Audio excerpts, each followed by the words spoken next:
ashes to ashes. Amen. We are gathered here today on this beautiful autumn morning to pay our last respects to Thomas Fairclough, Richard Mason, and Harold Walker. Tom, Dick, and Harry, as they were known to all of us. 3 stout fellows of our community who will be sorely missed.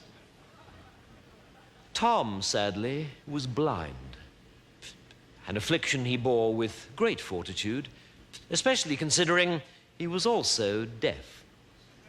His only power was that of speech and song, and we all recall his enormous voice joining lustily in our hymn singing.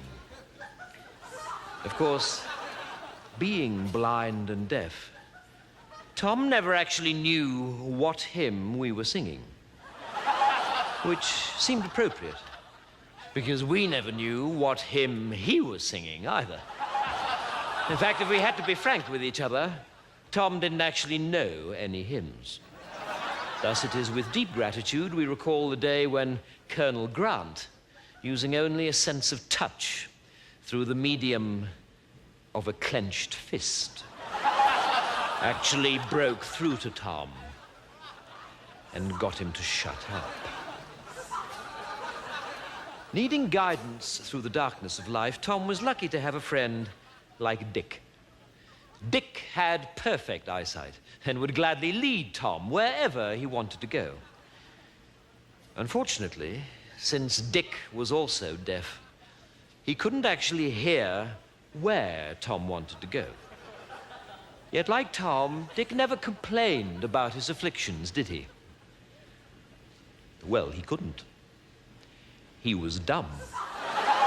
But blessed with the gift of vision, though stone deaf, he was a tremendous fan of Olivia Newton-John. Being such an idiosyncratic pair, deaf to the world about them, Tom and Dick were to have the permanent companionship of Harry. Harry could literally hear a pin drop. Although, being blind and dumb, he could not see to pick it up or warn anyone else not to stand on it. And so, as individuals, they were sadly afflicted. But together, they were in possession of all of God's senses, weren't they? And it is together that we remember them. Together at their job, checking eggs at the battery farm. Dick would look for the cracks, Tom would complain to the foreman, and Harry would do the listening to Radio 1.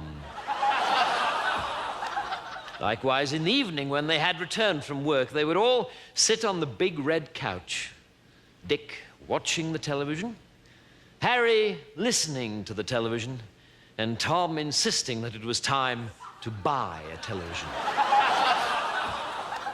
Sadly, as we all know, 3 days ago, their peaceful lives were ended. Dick saw the combine harvester. Harry heard the combine harvester, but neither could cry out. Tom, who could have cried out, never had the faintest idea what hit him. And so they were all harvested together, blended into oneness at last, and now we trust are in heaven, as happy as any in that immortal host. For Dick will see the angels' choir, Harry will hear the angels' choir, and no doubt Tom will ruin it for everybody.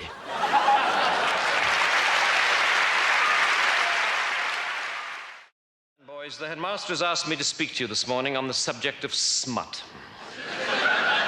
All members of staff have noticed an alarming increase in the use of silly humor and puerile innuendo about the school. Rigid fist up, bottom out.